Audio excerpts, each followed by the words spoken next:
respective provincial assemblies affiliated with PTI.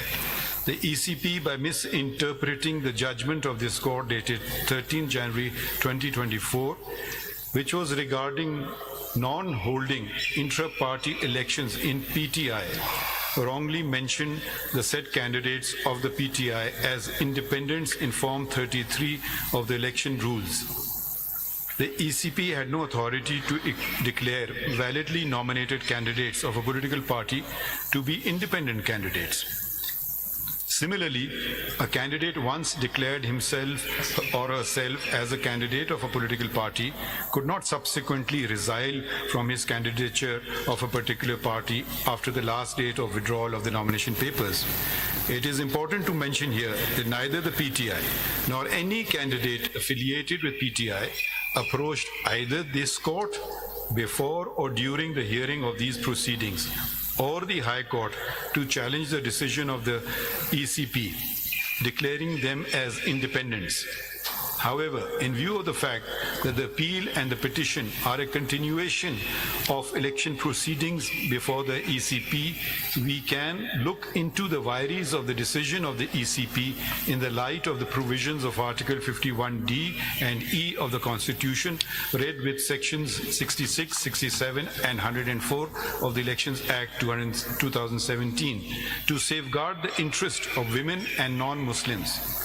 As a consequence whereof, the candidates who had submitted the nomination papers and or affiliation certificates by the last date of withdrawal of the nomination papers declaring that they belong to PTI and had not filed a document showing affiliation with another political party should have been treated as the parliamentary party of PTI.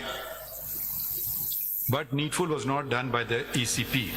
Consequently, the PTI as a parliamentary party is entitled to the reserve seats to such extent that ECP should recalculate and reallocate the reserve seat amongst the political parties, including the PTI, as provided by Article 51(6)(d) and E of the Constitution.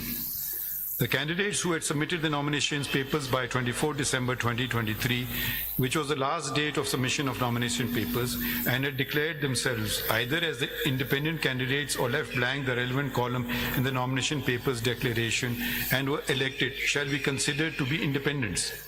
SIC is a registered political party, and every independent member of parliament and the provincial assemblies has a right to join it. All those who joined the SIC are presumed to have done so out of their own free will.